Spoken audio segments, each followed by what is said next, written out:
All right, hey Matt. We're going to be moving on to part 2 now of this tutorial. In this tutorial, I'm going to show you how to make this character walk in one place. I am going to tell you right now that it is going to be extremely tricky to do this. And the reason why is because everything has all these controls that you see right here. They all have a different value in Z. So when the character plants its foot right here, it's in a different uh, spot in the z-axis, and then when we move again, um, it's in another different spot. And what you want is that you want this character to be walking in one place. So what you're going to be doing is that the foot, instead of actually moving in Z, it's actually going to be sliding in the Z-axis. So one of the ways to actually do that is to go into the hierarchy window, and here we go. And you're going to select all your controllers in the hierarchy. And I'm just going to move this to the side. Okay. And we're going to go right here. We're going to click and then right click on the translate Z, and then you're going to hit break connections. And I'm going to hit play, and you're going to see him walk in one place, but you're going to actually see the legs not moving the way you want it, like that. So, but the important thing is that you still have the arms moving the correct way. So the only thing you're going to have to tweak here and there is actually just the legs over here. And one way to actually do that is to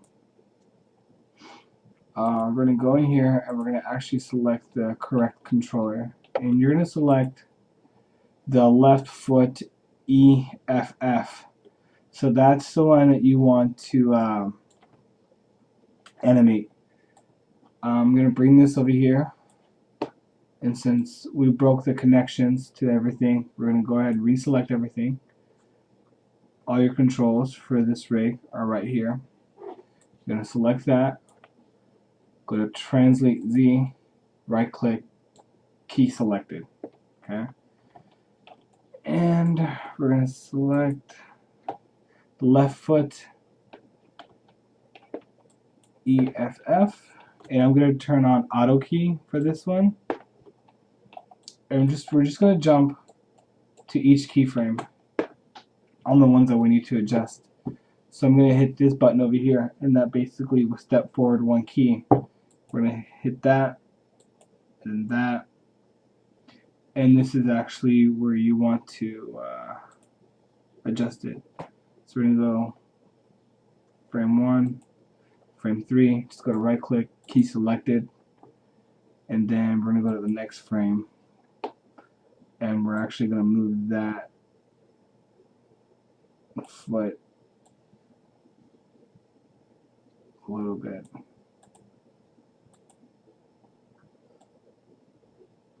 There you go. And scrub that back and forth.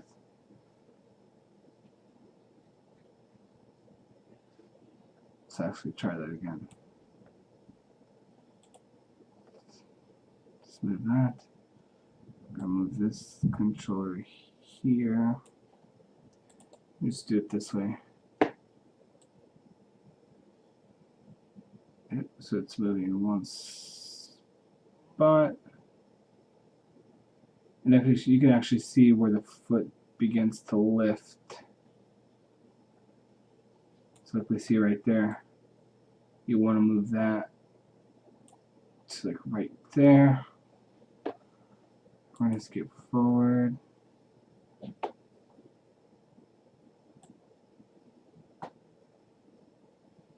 Currently not right there.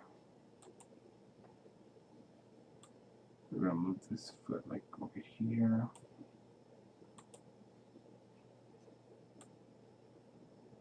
Down to here. And the next one gonna leave it right there. So you can kind of see how the foot slides. That's what you're gonna want right there, because it's walking in one place. And of course you have to adjust the other leg to match the animation. And actually, and that should do it. You're gonna actually spend some time tweaking this animation for a good while, but I think it's going to give you the effect that you're looking for. My advice is to do correct the animation first, and then scale your and then scale your animation from the graph editor, from what we did earlier in the first video. So you're going to select all those controls, and I did that by over here again selecting all these controls in the hierarchy, and then go back to the graph editor, select all that, edit, transform tools, scale, key tools. I'm going to hold shift, and I'm going to middle mouse drag to the right until, you know, wherever you would like, and just leave it there, and go to reach translation and reach rotation and change these values to 1. That way you don't have that weird jittering that you had earlier from the first tutorial I showed you. But yeah, that should do it. And oh, another thing too, but because we selected all of these controllers and deleted their transforms, you're gonna have to, well, actually,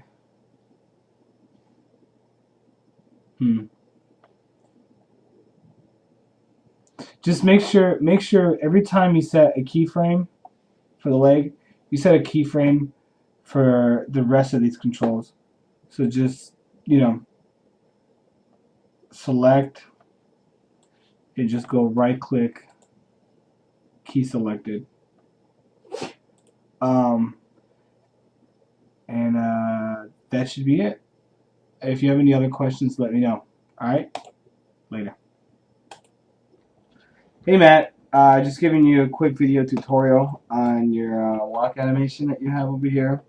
I took a look at the rig, and from what I'm seeing, it's a full body IK rig. So this rig is going to be different from your normal rig that you usually would encounter. Now, what a full body IK rig is essentially when you select a marker and you were to translate, let's say, the foot over here, and you drag this down, it's going to affect the rest of the whole body, as you can see how I'm doing right here. So either if you're selecting the feet or the wrists, and you just hyperextend that, you can just see that it's going to pull the whole body along with it. So I found a few ways. I know that you wanted to make your walk cycle a little bit slower, so I found one way to do that, and one way to do that is actually to hide all of your geometry, and then you're going to go to Window, Animation Editors, and you're going to click on Graph Editor. Okay, and you're just going to bring this window over here. Actually, first, before we actually move to that one, actually let's go to the Window and Hypergraph Hierarchy. What this window is basically you get to see all of the objects in the entire scene of your Maya file. Here, what I have selected over here are all the controls that that affect the rig. So just go ahead and select all of that. You'll see, and you'll see that they have like this little symbol right here. Okay, and you just go down from man hip EFF all the way down to, I think it's man right foot effect pivot. So you're gonna go ahead and select that, and you're gonna see in the graph editor you're going to see all these curves right here. Now what I'm going to do is I'm going to hit F on the keyboard, and it's going to frame all that up and center it. And then what we're going to do is we're going to drag and select all these keyframes right here. Now keep in mind, these are all the controls that have keyframes on them. So we have all that selected, which is right here in our window, you see right there. Okay, and then what we're going to do is I'm going to zoom out a little, and we're going to go to Edit, Transform Tools, and we're going to go to Scale Keys Tool. Go ahead and click that, and you're going to start from this area, and you're going to hold Shift just so that you don't move anything out of place that's abnormal. You just basically want it to move along this line. You wouldn't want it to move up or down or anything like that. You just want it to move along this line. So we're going to hold Shift, and I'm going to middle mouse drag to the right. And you can see how it's stretching out your keyframes. And you're just going to have to eyeball this by yourself until those last keyframes hit 50 or 51, which is these keyframes right here.